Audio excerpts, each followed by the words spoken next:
25 जून ये तारीख विश्व के सबसे बड़े लोकतंत्र हिंदुस्तान को सदैव चुभती रहेगी, क्योंकि आज़ाद भारत के इतिहास में 25 जून एक ऐसा काला धब्बा है जो हमेशा याद किया जाता रहेगा। ये लोकतंत्र पर ऐसा दाग है जो कभी नहीं मिट सकता, एक ऐसा घाव है जो कभी भर नहीं सकता। दोस्तों, आज इमरजेंसी यानी आपातकाल की 50वीं वर्षगांठ है। आज ही के दिन यानी 25 जून 1975 को तत्कालीन प्रधानमंत्री इंदिरा गांधी ने देश में आपातकाल लगाया था, जो 2 साल तक चला था। 25 जून 1975 से 21 मार्च 1977 तक देश ने आपातकाल झेला। लेकिन क्या आपको पता है कि इस कहानी के पीछे की किरदार कौन है? कौन कौन है? आज हम आपको एक ऐसे नेता के बारे में बताएंगे जिनके ऊपर देश में आपातकाल थोपने का आरोप है। ऐसा कहा जाता है मौजूदा समय में वो भारतीय जनता पार्टी की सांसद है। दरअसल बात साल 1975 की है। 25-26 जून की मध्य रात्रि में देश के तत्कालीन राष्ट्रपति फखरुद्दीन अली अहमद के हस्ताक्षर के साथ ही देश भर में आपातकाल लागू हो गया था। इसके बाद प्रधानमंत्री इंदिरा गांधी ने रेडियो से पूरे देश को संबोधित किया और कहा कि भाइयों और बहनों, राष्ट्रपति ने आपातकाल की घोषणा की है, इससे आतंकित होने का कोई कारण नहीं है। इंदिरा गांधी के इस बयान ने पूरे देश को हिलाकर रख दिया। कहा तो ये भी जाता है कि कुछ बुजुर्ग स्वतंत्रता सेनानियों को ये सुनकर दिल का दौरा पड़ गया था। आपको आपातकाल के पीछे की पूरी कहानी बताएंगे, लेकिन पहले आपको इंदिरा गांधी के प्राइवेट सेक्रेटरी रहे आर.के. धवन ने आपातकाल को लेकर जो दावे किए उनके बारे में बताते हैं। इंदिरा गांधी के प्राइवेट सेक्रेटरी रहे आर.के. धवन ने एक न्यूज चैनल को दिए इंटरव्यू में चौंकाने वाला खुलासा किया है और बताया कि इंदिरा गांधी की लोकसभा सदस्यता रद्द होने के बाद वो इस्तीफा देने के लिए तैयार हो गई थी, लेकिन किसी के कहने पर उन्होंने अपना इस्तीफा नहीं दिया। दरअसल प्रधानमंत्री लाल बहादुर शास्त्री की मौत के बाद इंदिरा गांधी ने कांग्रेस के तमाम वरिष्ठ नेताओं को साइडलाइन कर खुद प्रधानमंत्री पद का जिम्मा संभाला। इंदिरा गांधी के पीएम बनने के बाद से ही कुछ वजहों से उनका न्यायपालिका से टकराव बढ़ गया, जो अंत में आपातकाल में बदल गया। इसके लिए 27 फरवरी 1967 को आया सुप्रीम कोर्ट का फैसला भी एक बड़ी वजह था। तत्कालीन सीजेआई जस्टिस सुब्बा राव की अगुवाई वाली खंडपीठ ने फैसला देते हुए कहा कि देश की संसद में 2/3 बहुमत के साथ कोई भी संविधान संशोधन नहीं कर सकता। कहा गया कि इसमें नागरिकों के मूल अधिकार के प्रावधान को न तो खत्म किया जा सकता है और न ही सीमित किया जा सकता है। आपातकाल का सबसे बड़ा कारण था पीएम इंदिरा गांधी की संसद सदस्यता को रद्द करना। दरअसल साल 1971 के लोकसभा चुनाव में कांग्रेस पार्टी की शानदार जीत हुई थी और इंदिरा गांधी के जीत का मार्जिन काफी ऊपर पहुंच गया। इसके बाद इस जीत पर सवाल उठने लगे। इंदिरा गांधी के खिलाफ चुनाव लड़ने वाले राजनारायण ने अदालत का दरवाजा खटखटाया और कोर्ट में यह दलील दी कि इंदिरा गांधी ने चुनाव जीतने के लिए गलत तरीकों का इस्तेमाल किया है। इस मामले को कोर्ट ने काफी गंभीरता से लिया और इस पर सुनवाई शुरू हो गई। सुनवाई के बाद ऐतिहासिक फैसला आया जो राजनारायण के पक्ष में रहा। इलाहाबाद हाई कोर्ट ने तत्कालीन प्रधानमंत्री इंदिरा गांधी के खिलाफ फैसला सुनाते हुए रायबरेली लोकसभा चुनाव को अवैध करार दिया और चुनाव रद्द कर दिया। यह फैसला न सिर्फ इंदिरा बल्कि पूरी कांग्रेस के लिए एक बड़ा झटका था। इस फैसले से आहत होकर इंदिरा गांधी ने पूरे देश में आपातकाल का ऐलान कर दिया।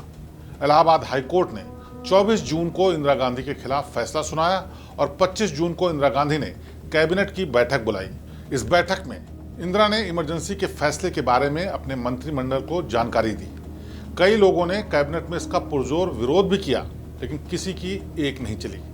अंततोगत्वा 25 और 26 जून की मध्य रात्रि को राष्ट्रपति फखरुद्दीन अली अहमद ने आपातकाल के अध्यादेश पर हस्ताक्षर कर दिए और पूरे देश को आपातकाल की बेड़ियों से जकड़ दिया गया।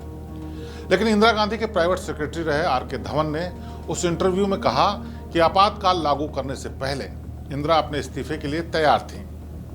आर.के. धवन का मानना था कि इंदिरा गांधी ने अपने सियासी कैरियर को बचाने के लिए आपातकाल की घोषणा नहीं की थी, बल्कि इसके विरोध में वो इस्तीफा तक देने के लिए तैयार हो गई थी। जब इंदिरा गांधी को इलाहाबाद हाईकोर्ट का फैसला पता चला तो उन्होंने अपना त्यागपत्र लिखवा दिया था, लेकिन उस पर उन्होंने दस्तखत नहीं किए थे, क्योंकि उस समय कैबिनेट के वरिष्ठ सहयोगियों और उनके बेटे संजय गांधी ने उन्हें इस्तीफा नहीं देने दिया। सभी ने जोर देकर कहा कि उन्हें किसी भी हाल में इस्तीफा नहीं देना चाहिए। आर.के. धवन के मुताबिक आपातकाल के प्रमुख सूत्रधार रहे थे बंगाल के तत्कालीन मुख्यमंत्री सिद्धार्थ शंकर रे। धवन ने बताया कि 8 जनवरी 1975 को सिद्धार्थ शंकर रे ने पीएम इंदिरा गांधी को पत्र लिखा और देश में आपातकाल लगाने का सुझाव दिया था। इंदिरा गांधी का चुनाव रद्द होने के बाद सिद्धार्थ शंकर रे ने आपातकाल की पुरजोर वकालत की। आर.के. धवन आगे बताते हैं कि आपातकाल के विरोध में प्रदर्शन करने वालों की गिरफ्तारी को लेकर तैयारियां आपातकाल लगाए जाने से 5 दिन पहले ही कर ली गई थीं। धवन ने चौंकाने वाला खुलासा करते हुए कहा कि उस समय कांग्रेस शासित राज्यों के कई मुख्यमंत्रियों ने इंदिरा के छोटे बेटे संजय गांधी को यह भरोसा दिलाया कि वे अपनी मां इंदिरा गांधी से अधिक लोकप्रिय हैं। कहा जाता है कि आपातकाल की पूरी स्क्रिप्ट संजय गांधी ने तैयार की थी और उनके फैसलों के आगे उनकी मां इंदिरा की एक नहीं चलती थी। लेकिन संजय गांधी के तमाम फैसलों में बड़ी भूमिका निभाती थी उनकी पत्नी मेनका गांधी, जो मौजूदा समय में बीजेपी की सांसद हैं। कहा जाता है कि इंदिरा गांधी के प्रधानमंत्री रहते अधिकांश फैसलों पर निर्णय संजय गांधी ही किया करते थे। मेनका को इमरजेंसी से जुड़ी सभी बातें पता थी, क्योंकि वो हर कदम पर पति संजय गांधी के साथ होती थी। आर.के. धवन ने इंटरव्यू में चौंकाने वाला खुलासा करते हुए कहा कि आपातकाल के दौरान जो जबरन नसबंदी लागू की गई थी और तुर्कमान गेट पर बुलडोजर चलवाए गए थे, इंदिरा को इसकी जानकारी तक नहीं थी। वो इतने बड़े फैसलों से पूरी तरह से अनजान थी। उन्होंने बताया कि इंदिरा को तो ये भी नहीं पता था कि संजय अपने मारुति प्रोजेक्ट के लिए जमीन का अधिग्रहण करने वाले हैं। इंदिरा को भले इन फैसलों के बारे में जानकारी नहीं होती थी, लेकिन संजय गांधी की पत्नी मेनका गांधी को एक एक बात मालूम रहती थी। वो हर निर्णय में संजय का साथ देती थी। कई फैसलों में मेनका की मर्जी होती थी। संजय गांधी और उनकी युवा टीम को क्या करना है, यह सब कुछ तय भी मेनका ही करती थी। यानी आर.के. धवन के मुताबिक देश में आपातकाल लगाने में संजय गांधी की पत्नी और इंदिरा गांधी की बहू मेनका गांधी का भी अहम रोल था, जिससे देश में लोग अनजान हैं। लेकिन संजय गांधी के निधन के बाद पत्नी मेनका ने संजय के सहयोगी अकबर अहमद डंपी के साथ मिलकर राष्ट्रीय संजय मंच का गठन किया। लेकिन असफलता के बाद मेनका 1988 में जनता दल में शामिल हो गई। पहली बार 1989 में मेनका पीलीभीत लोकसभा सीट से चुनाव जीतकर संसद पहुंची। 1999 की अटल सरकार में मंत्री भी बनी और 2004 में आधिकारिक तौर पर बीजेपी में शामिल हो गई। उसके बाद वो सुल्तानपुर और पीलीभीत से कई बार सांसद बनी। यहां तक कि मोदी सरकार 1 में भी वो मंत्री बनी। आपातकाल भारत के लिए आज भी एक ऐसा काला धब्बा है जिसका दाग तब तक नहीं धुल सकता जब तक सियासत है, क्योंकि आपातकाल ने देश में ऐसे अनगिनत जघन्य दर्द दिए हैं जिसे भूलना एक स्वस्थ लोकतंत्र के लिए असंभव है। आपातकाल के चलते देश में लाखों लोगों को जेल में डाल दिया गया था। निर्दोष लोगों के साथ क्रूरता हुई थी। मीडिया की आज़ादी को खत्म कर दिया गया था। सरकार के खिलाफ उठने वाली आवाज़ों को या तो जेल में भर दिया जाता था या फिर नज़रबंद कर दिया जाता था। आपातकाल के दौरान देश में कलाकारों को भी सरकार के खिलाफ कुछ बोलने की आज़ादी नहीं थी।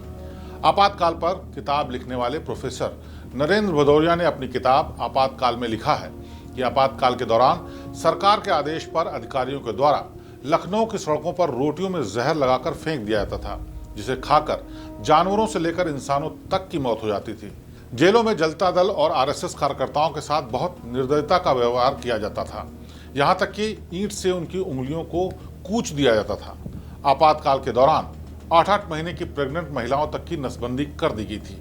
नरेंद्र भदौरिया ने अपनी किताब में इन बातों का जिक्र किया है, क्योंकि वो खुद इस दौरान जेल में थे। इन बातों को सुनकर आपको भी यकीन हुआ होगा कि आखिर आपातकाल को लोकतंत्र पर काला धब्बा क्यों कहा जाता है। क्यों आपातकाल हमें हर घड़ी ये एहसास कराता है कि हम उसी देश का हिस्सा है जो विश्व का सबसे बड़ा लोकतंत्र तो है, लेकिन सत्ता के आगे जनता भी मजबूर है। देश ने 2 सालों तक आपातकाल के दौरान जो दृश्य देखा वो कभी नहीं भूलने वाला है। हम उम्मीद करते हैं कि दोबारा अपने देश को आपातकाल की काली परछाई भी न पड़े, क्योंकि आपातकाल किसी भी स्वस्थ लोकतंत्र के लिए कभी अच्छा नहीं होता। यूपी की हर खबर देखने और उनसे अपडेट रहने के लिए हमारे चैनल श्रेष्ठ यूपी को सब्सक्राइब और लाइक करें। साथ ही बेल आइकन को दबाना ना भूलें, जिससे हमारे हर वीडियो की जानकारी आप तक पहुंचती रहे।